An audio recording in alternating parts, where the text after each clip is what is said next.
Welcome back to Talk of the Town. Joining us now is Gary Mullane and Lydia Inglett.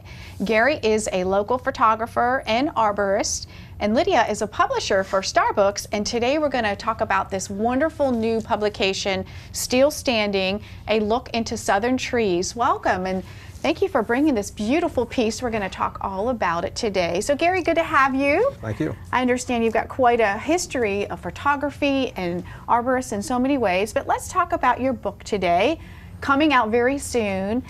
What will readers learn or experience when they open up these pages? Well, what I try to do with it is to make it an instructional book in captions. In other words, you don't have to read many paragraphs, but you can read in 2 or 3 sentences how a limb attaches to a tree without falling, or how leaves work, what is Spanish moss, resurrection fern, and that type of thing. So we're focusing on the southern trees.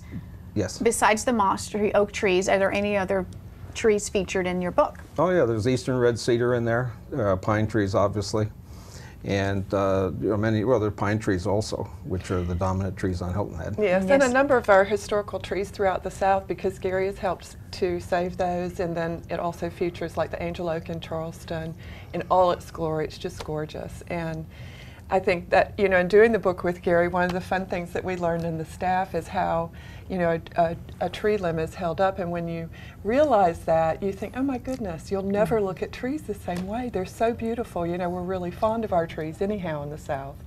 But Gary, I think, has just kind of enlightened us in that, and when we put it together in the coffee table format, it really works out well. I think it'll be a good book. That's what I called it too, the coffee table format, because it truly is a beautiful book. How did you two get together and collaborate on this, by the way? Well, we met a number of years ago, didn't we? Yeah, we sure did. The first time I approached Lydia, she rejected me, and but quite frankly, I wasn't ready, and she knew it obviously. I didn't. But and then the second time after the hurricane, I emailed her again. I said I think that we should revisit this, and she thought at the time it was a more topical issue about the trees, especially after Matthew. Matthew. You had shot a lot more photography, I think, by then, and it's you know, it's oftentimes how you present it to the readers in it's sort of an entertaining / informational way, and we had it, and you know, we're just so pleased with how it's come out. So it was after the hurricane that we have that really inspired to go forward with this, right? Tell us about some of those things that you saw that said, hey, this is the time, this is what we want to get out of there. Well, the trees after the hurricane, there were so many, as it turned out, still standing, and Lydia came up with that name, that there's remarkable, everybody complained about the trees that we lost, which were about 150,000 on Hilton Head probably. But so many remained, and then you start thinking about it throughout the South, all the way through Mississippi from Hurricane Katrina also, and Hurricane Hugo and all the other ones. Over 400 or 500 years that these trees are ageless, and they all stood standing after all of that. And the history that some of these trees have is just mind-boggling, if they could talk. You mentioned a neat fact about the arm limbs, and those are things you point out in your book. What are some other things about trees that we don't know?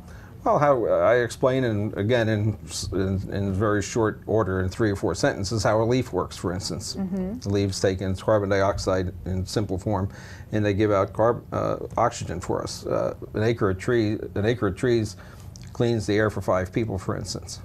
Wow. So it's a remarkable manufacturing plant. It is, and we don't think about that, do we? No. Yeah.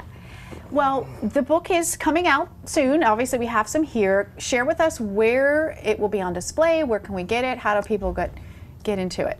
Well, I'll be featured artist at the Coastal Carolina Art League of Hilton Head in August. On August 8th is the opening reception for that. It's from 5 to 7 p.m. And that'll be at the Walter Greer Gallery, and that's open to the public. So we hope you'll come on out and check out Gary's work in large format fine art photography. And the book will debut there, so you can get a copy of it. And then it will also be at fine area gift stores, Coastal Discovery, and other such places. Is it available online?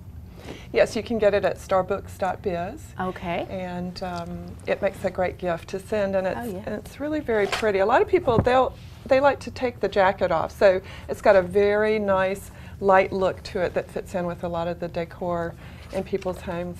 Absolutely. It's got nowadays coastal for look low to go country with look. the content. Yeah. So this is going to be exciting reading to look at, and thank you for all your research and for the two of you putting this together. And you all stay right here. We'll be back with more Talk of the Town.